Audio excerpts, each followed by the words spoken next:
Hi. Okay, so this week we were asked to watch a TED Talk by Stephen Klasko entitled What Healthcare Will Look Like in 2020. Um, I want to start off by saying I was actually like a little bit confused by the way he presented his talk, and so I had to like rewatch the video, and I think it really helped me in the long run kind of understand some of the concepts he was explaining.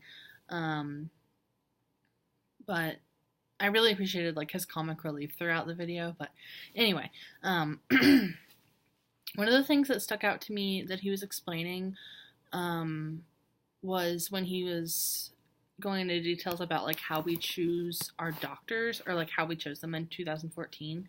Um, and he explained that they were chosen based on GPA and MCAT scores. Sorry. And that people were surprised that doctors weren't more empathetic, communicative, and creative. And personally, like, I have a lot of friends that are pre-med right now in school, and so I think about this a lot, and I think about like what their main focuses are, and um, I know that they're constantly worried about studying for the MCAT and making sure they're getting good grades in their bio classes and their chem classes and their orgo classes, and they're not so much focused on the like real world hands-on experience like with people, which like from the social work side of things, like that's extremely important.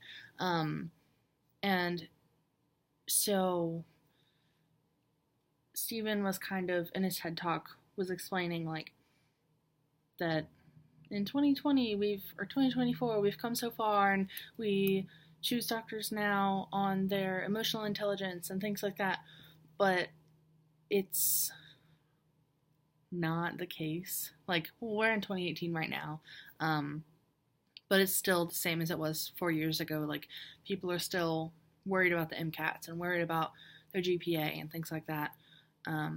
But we need doctors who are empathetic and who will look you in the eye, and we need doctors who are emotionally available and ready to explain things to patients instead of spitting a bunch of medical jargon at them and sending them on their way, which I know is my experience in the past few months just visiting the doctor. Like, it's just lots of medical jargon that I don't really understand, and then I get like 5 minutes with the doctor and I have to leave.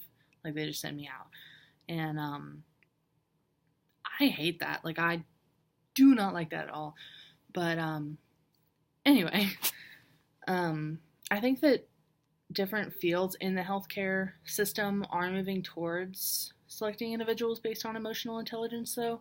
For example, like in the mental health field, it's like you have to be communicative and you have to be empathetic and not necessarily vulnerable, but you have to care about another person. Um, and so their abilities in those areas have to play a role in like whether or not they're selected for those jobs. And I also think that like other areas in the healthcare field, in which patients have to be more vulnerable, like I think that those healthcare professionals are also being chosen based on like their ability to be vulnerable and like emotionally available for the patients. The main one that comes to mind is like women's health and reproductive health clinics, because think about a woman who's trying to get pregnant or just lost a baby or something. Like, that's really emotional, and you can't just say like, oh, well, you lost your baby because of this, bye. Like, that's not gonna go well for you. But yeah, so unfortunately, sorry, I lost my train of thought. Unfortunately, because of the way that we still put so much emphasis on GPA and MCAT scores, like, that's not really going to change for like our general physicians until we make a change societally. Um, and I think that that starts with the healthcare system. And until people stop arguing about what healthcare system works best, we will not have one that works for all people. And our current system, although it's moving toward like universal-ish healthcare, people are still being left behind. Like those who, what's the word? Like they place out of paying the fee for like not getting it, or things like that.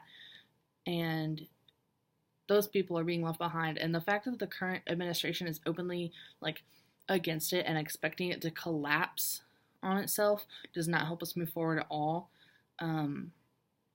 Which is really frustrating to see, like the politicians just kind of like waiting for something bad to happen instead of saying like, oh, well, we want to help change it, or we want to support these aspects of it. So that's really frustrating. But all in all, we're not very much further along than we were, except in some fields like the mental health field and women's health specifically. And maybe by 2024 we'll have changed things. Maybe we'll have someone in office that will want better healthcare. But yeah, I won't get into that. Okay, thanks. Bye.